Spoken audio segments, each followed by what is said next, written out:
So first है स्वतंत्रता दिवस, इसे कहते हैं इंडिपेंडेंस डे। Independence day.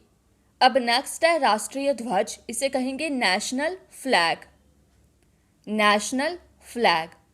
और झंडा या ध्वज, इसे कहते हैं फ्लैग। फ्लैग। अब हम भारतीय ध्वज को तिरंगा भी बोलते हैं और तिरंगे की इंग्लिश होती है ट्राई कलर। Try colour. तिरंगे में 3 पट्टियां बनी होती हैं। पट्टियों को इंग्लिश में बैंड्स बोलते हैं। बैंड्स। सबसे ऊपर वाली पट्टी को हम कहेंगे टॉप बैंड। अब ये केसरिया कलर है, ये संतरी रंग नहीं है बल्कि ये केसरिया रंग है, जिसे हम इंग्लिश में सैफरन बोलते हैं। सैफरन। सैफरन कलर करेज और स्ट्रेंथ का सिंबल है, यानी ताकत और साहस का सिंबल। नेक्स्ट है मिडल बैंड, जो कि सफ़ेद रंग की पट्टी है, इसे हम वाइट भी बोलते हैं। ये सिंबल है ट्रूथ और काम का, यानी कि सत्य और शांति का। सबसे नीचे वाली जो पट्टी है इसे हम बॉटम बैंड कहते हैं। ये दर्शाता है विकास और हरियाली को, यानी इवोल्यूशन और ग्रीनरी को। फिर है इसके अंदर जो चक्र बना हुआ है, इसे हम अशोका चक्र बोलते हैं। इसको इंग्लिश में कहेंगे व्हील या फिर कहिए व्हील ऑफ टाइम। व्हील या फिर कहिए व्हील ऑफ टाइम। ये जो चक्र है ये दर्शाता है टाइम को।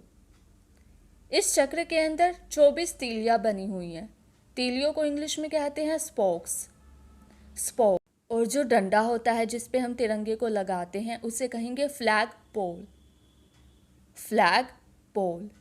नेक्स्ट है जब हम तिरंगे को लहरा रहे होते हैं तो लहराना की इंग्लिश होती है वेव। वेव। और जब हम तिरंगे को फहराते हैं तो उसकी इंग्लिश होती है होइस्ट। होइस्ट। अब नेक्स्ट वर्ड है आज़ाद। आज़ाद को कहते हैं इंडिपेंडेंट। इंडिपेंडेंट। नेक्स्ट है आज़ादी। आज़ादी को कहेंगे फ्रीडम या फिर बोलिए लिबर्टी। फ्रीडम या फिर लिबर्टी। नेक्स्ट वर्ड है गुलामी। गुलामी को कहेंगे स्लेवरी। स्लेवरी। और गुलाम, गुलाम की इंग्लिश है स्लेव। स्लेव। नेक्स्ट है स्वतंत्रता सेनानी, जिन्होंने आज़ादी के लिए लड़ाई लड़ी और भारत देश को आज़ाद कराया, उनको कहते हैं freedom fighter. Freedom fighter. Next है शहीद। शहीद को इंग्लिश में कहेंगे मार्टर। मार्टर। अब नेक्स्ट वर्ड है सलाम। सलाम को बोलते हैं सैल्यूट। सैल्यूट। और श्रद्धांजलि, इसे कहेंगे ट्रिब्यूट। ट्रिब्यूट। और किसी को श्रद्धांजलि देना, इसे कहेंगे pay tribute. Pay tribute. Next word we have कुर्बानी या फिर बलिदानी, इसे कहते हैं सैक्रिफाइस। सैक्रिफाइस। अब शासन करना किसी पर यानी कि राज करना, इसे कहेंगे रूल। रूल। और जो शासक होता है यानी जो राज करता है उसे बोलते हैं रूलर। रूलर। नेक्स्ट है देशभक्त। जिसके अंदर देशभक्ति कूट कूट के भरी होती है उसे देशभक्त बोलते हैं और इसको इंग्लिश में कहेंगे पैट्रियोट। पैट्रियोट।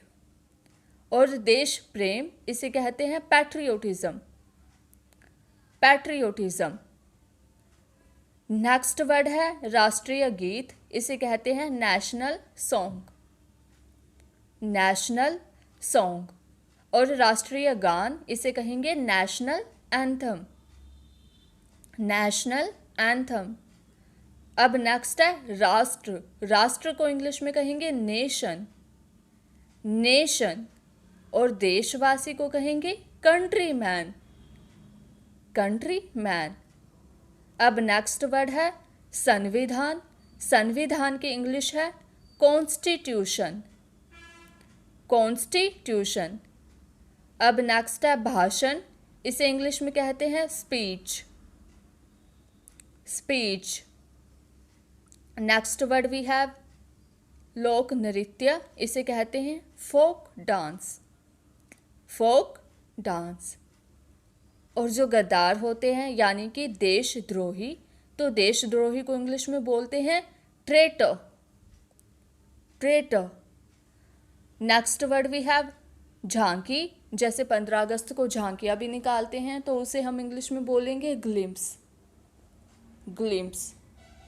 और ध्वजारोहण यानी कि जो हम झंडे को फहराते हैं उसे हम हिंदी में ध्वजारोहण बोलते हैं और इसकी इंग्लिश होगी फ्लैग होइस्टिंग, फ्लैग होइस्टिंग।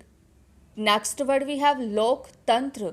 लोकतंत्र को इंग्लिश में बोलते हैं डेमोक्रेसी, डेमोक्रेसी। अब नेक्स्ट है एकता। एकता की इंग्लिश है यूनिटी, यूनिटी।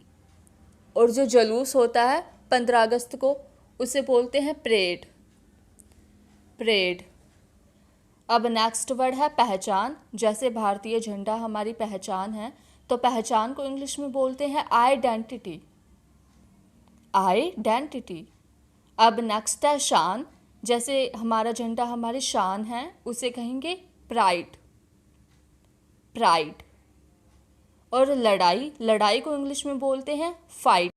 जैसे फ्रीडम फाइटर्स यानी कि स्वतंत्रता सेनानियों ने आज़ादी के लिए लड़ाई लड़ी थी तो लड़ाई को इंग्लिश में फाइट कहेंगे।